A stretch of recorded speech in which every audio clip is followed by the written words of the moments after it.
गुरु भक्ति योग। जो मनुष्य वफादार एवं बिल्कुल नम्र बनते हैं, उनके ऊपर ही गुरु की कृपा उतरती है। गुरु के चरण कमलों की पूजा के लिए नम्रता के पुष्प के अलावा और कोई श्रेष्ठ पुष्प नहीं है। श्रद्धा माने गुरु में विश्वास। श्रद्धा माने अपने पवित्र आचार्य एवं महात्माओं के कथन, वाणी, कार्यों, लेखन एवं उपदेशों में विश्वास। गुरु में संपूर्ण श्रद्धा रखो और अपने आप को पूर्णतः गुरु के शरण में ले जाओ। वे आपकी निगरानी करेंगे। इससे सब भय, अवरोध एवं कष्ट पूर्णतः नष्ट होंगे। गुरु में श्रद्धा आत्मा की उन्नति करती है, हृदय को शुद्ध करती है एवं आत्म साक्षात्कार की ओर ले जाती है। गुरु के उपदेशों में संपूर्ण श्रद्धा रखना यह शिष्यों का सिद्धांत होना चाहिए। गुरु मंत्र की उपेक्षा न करें। गुरु मंत्र का जप न करना उग्र पाप का फल है। अन्य पापों से छूटने के लिए तो गुरु मंत्र है, लेकिन गुरु मंत्र की उपेक्षा के पाप से छूटने के लिए और कोई साधन नहीं है। इसलिए गुरुदेव के दिए हुए साधन पर श्रद्धा सहित चलने का प्रयत्न करना चाहिए। जिस हृदय में श्रद्धा की ज्योति नहीं जली, वह हृदय भी क्या हृदय है। वह सीप ही क्या जिसमें मोती नहीं। इस गुरु शब्द से क्या प्राप्त होता है, यह गुरु भक्त ही जानते हैं। गुरु और शिष्य का नाता एक अजीब नाता है, जिसके पीछे कई ऋषियों तथा वेद शास्त्रों की आवाजें हैं। यह एक बड़ा दृढ़ तथा सूक्ष्म संबंध है। उसकी तस्वीर किसी तरह खींची नहीं जा सकती। क्षमा के साथ ताल्लुक है जो परवाने का। संसार का कोई भी कैमरा इस संबंध का चित्र नहीं खींच सकता। परवाने की तस्वीर खींची जा सकती है, क्षमा की भी तस्वीर खींची जा सकती है, लेकिन दोनों का जो संबंध है उसका कलम के नीचे अथवा कैमरे में आना कठिन है। इस रहस्य को तो गुरु और शिष्य का हृदय ही जान सकता है। स्वप्न में भी दोष दृष्टि न करें। गुरुदेव अगर क्रोध में हो तो उन्हें शंकर रूप समझो। अगर किसी राजसी व्यवहार में तत्पर हो तो उनको ब्रह्मा रूप जानो, और गुरु वात्सल्यता करे तो उनको विष्णु रूप समझो।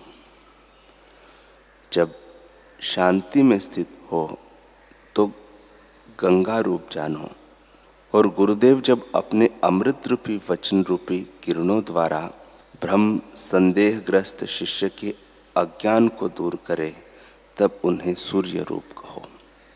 इस तरह शिष्य गुरुदेव के प्रति हमेशा ईश्वर भाव रखे।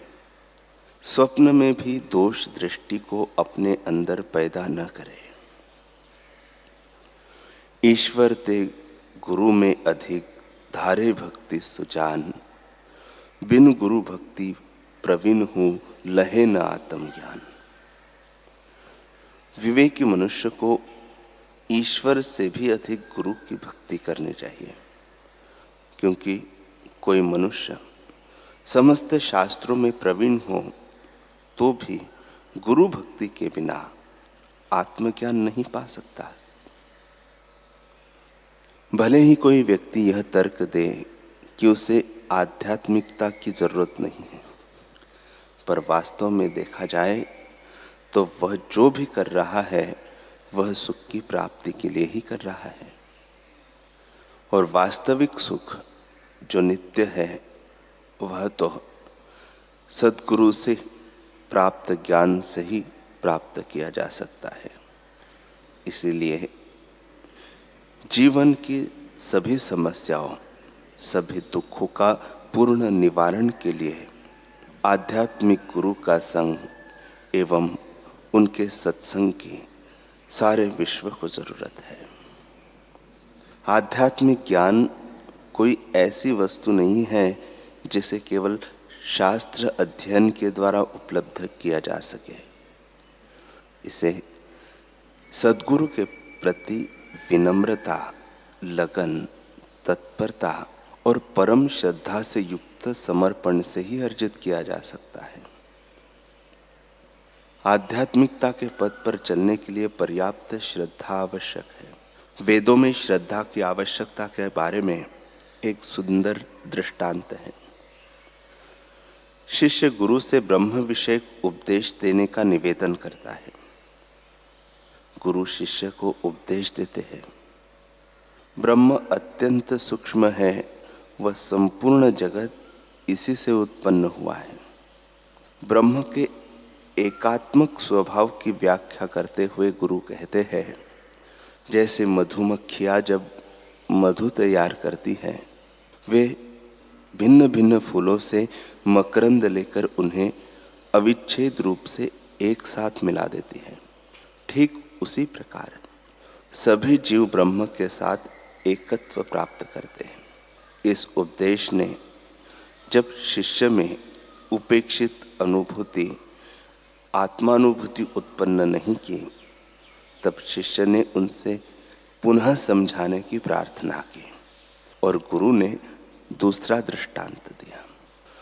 इस प्रकार शिष्य बार बार समझाने की प्रार्थना करता गया और गुरुजी बार बार नए नए दृष्टांतों से उसे समझाते रहे। अंत में गुरु ने कहा, श्रद्धस्त्वं सौम्य।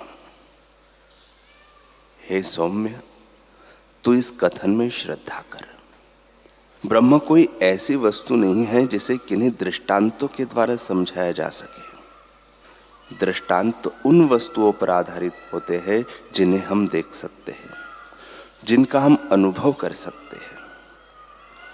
हमें तो वह दिव्य आत्मानुभूति करनी है जो हमारी इंद्रियों, मन एवं अहम से परे है।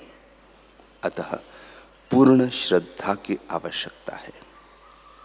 बिना दृढ़ श्रद्धा के हम कभी भी प्रगति नहीं कर सकते।